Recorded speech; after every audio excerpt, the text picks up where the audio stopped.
Friend back to பவனி life style. எல்லோரும் எப்படி இருக்கீங்க? நான் நலமாக இருக்கேன். நீங்களாம் நல்லா இருக்கீங்களா? மத்தியானம் சாப்பாடு சாப்பிட்டாச்சா? இன்றைக்கி ஒரு சீக்கிரம் மார்க்கெட்டு போய்ட்டு சீக்கிரம் வந்துட்டார். இன்றைக்கி ஒருத்தவங்க வந்து சிங்கிள் கேஸ் ஸ்டவ் கேட்டிருந்தாங்க, அது வாங்கிட்டு வந்தாச்சு. அதை நான் உங்களுக்கு ஓப்பன் பண்ணி காட்டுறேன். அது எவ்வளோ வந்தது, நாங்கள் எவ்வளோ வச்சு கொடுக்குறோம். என்னோடய ஆசைலாம் பெரிய பெரிய ஆசை, ஆனால் ஒன்றுமே என்னால் நிறைவேற்ற முடியல. அதை நினச்சி எனக்கு ரொம்ப மன கஷ்டமாக வருத்தமாக வேதனையாக இருக்குது. நான் இந்த கடையை போடும் போது ஒன்று நினச்சி போட்டேன், ஆனால் அது எதுவுமே நடக்கலை. இன்றைக்கி அது பெரிய லெவலில் பண்ணணும்னு நினைக்கிற அளவுக்கு நாங்கள் மேலேருந்து கீழே வந்து தொப்புன்னு விழுந்த மாதிரி விழுந்திருக்கோம். புது புது பிராண்ட் பண்ணி நம்ம சேல் பண்ணணும்னு நினச்சோம், அது நடக்கலை. கடைசியில் இன்றைக்கி எங்களுக்கு சோறு போடுறது இந்த ரிப்பேரிங் பண்ணி வச்சுன்னா இதில் வந்து பெருசாக எதுவுமே மார்ஜின் இல்லை ஃப்ரெண்ட்ஸ். எங்களுக்கு புது பொருள் புற பிராண்டை நாங்கள் வாங்கிட்டு வந்து விற்றா எங்களுக்கு ஒரு செகண்டில் நம்ம நினச்ச அமௌண்ட் நம்ம சம்பாதிக்கலாம், என்னோடய ஆசை. ஆனால் அதுக்கு நிறைய பணம் வேணும்.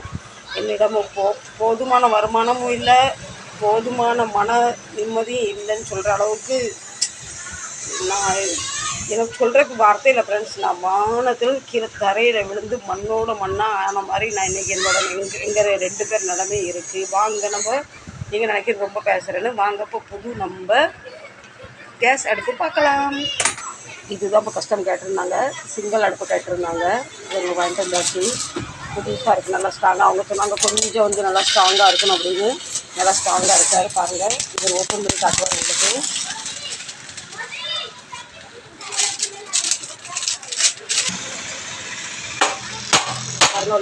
தட்டின்னு பார்க்குறது எந்த அளவுக்கும் இது இல்லை, அது ஸ்டில் அண்ட் ஸ்டீல் தான். இன்னும் நல்லா ஸ்ட்ராங்காக இருக்குது. அதுக்கு வந்து 4 டேட் கொடுத்துருக்காங்க. ஆனால் கஷ்டப்படுறதுலாம் ரொம்ப சின்னதாக இருக்குது, ரொம்ப ஹைட் குறவாக இருக்கும். வேறு போடுங்கன்னு எங்கள்கிட்ட இருக்க வேறு எடுத்து வச்சிரும், அதை போட்டுடலாம். இப்போ எங்கள்கிட்ட இருக்குது, இதை எடுத்து போட்டுடலாம். இது கொஞ்சம் ஹைட் கூடுதல்.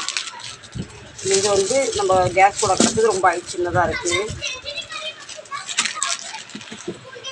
வாங்க இப்போ நம்ம லைட் செட் பண்ணலாம். இதுக்கு நாங்கள் வந்து 350 ரூபா வாங்கிட்டு வந்தோம். 350 ரூபா இப்போ 100 ரூபா வச்சு லாபம் வச்சு கொடுக்க போகிறோம். ஒரு நிமிஷத்தில் நமக்கு 100 ரூபா லாபம் கிடச்சிட்டு. இதே நாங்கள் ரிப்பேரிங் பண்ணுற வீடியோவில் எங்களுக்கு அந்த அளவுக்கு மார்ஜின் இல்லை. எனக்கு ஒரு ஆசை பெருசு பொருள் வாங்கிட்டு வந்து சேல் பண்ணணும்னு.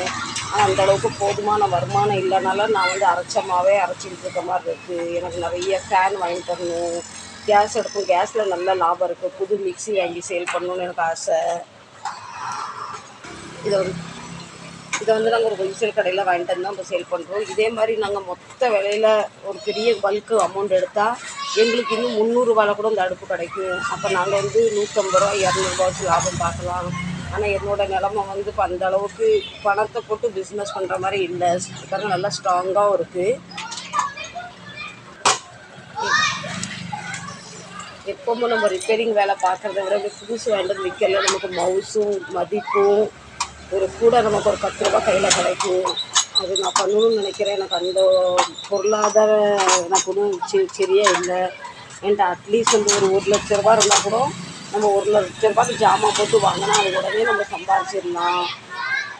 எங்கள்கிட்ட எல்லா கஸ்டமருமே புது ஃபேன் இருக்கான்னு கேட்குறாங்க, புது அடுப்பு இருக்கான்னு கேட்குறாங்க, எல்லாமே கேட்குறாங்க. இந்த ரிப்பேரிங்கில் 10 ரூபா 30 ரூபா 40 ரூபாவில் வருமானம் பார்க்குறதுக்கு இப்படி வேண்டாம்னு செய்யல எனக்கு ஆசையாக இருக்குது. ஆனால் என்னோடய நிலைமை சரியில்லை. இதுதான் எங்கள் 2 பேரோட அப்டேட். எனக்கு பேசும்போது தான் அழுதுரும் போல் இருக்குது. அந்தளவுக்கு எனக்கு மனசு ஒரு வேதனை வருத்தமாக இருக்குது. எல்லாருமே பிஸ்னஸில் மேலே நோக்கி போவாங்க, ஆனால் எங்கள் நிலமை நாங்கள் தரையில் கீழே விழுந்துக்கிட்டே இருக்கிறோம். சரிங்களா? இதுதான் எனக்கு ரொம்ப ஆசை ஃப்ரெண்ட்ஸ். புது ஜாமான் வாங்கிட்டு வரணும். வரவங்க கஸ்டமர்லாம் இட்லி தோசை இருக்கா, பனியாரக்கல் இருக்கான்னு கேட்குறாங்க, இன்பாக்ஸ் இருக்கா, பின்ன அதுக்கப்புறம் வந்து மிக்ஸி இருக்கான்னு கேட்குறாங்க. என்கிட்ட ஒரு 1,00,000 ரூபா இருந்தால் போட்டு நம்ம பார்த்து நல்லா டெவலப் பண்ணலாம்.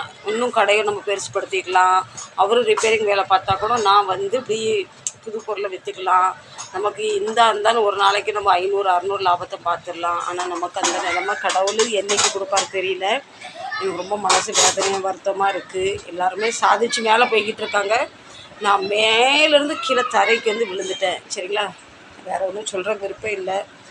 இந்த வீடியோ பிடிச்சிருந்தா லைக் பண்ணுங்கள், ஷேர் பண்ணுங்கள், சப்ஸ்கிரைப் பண்ணுங்கள்.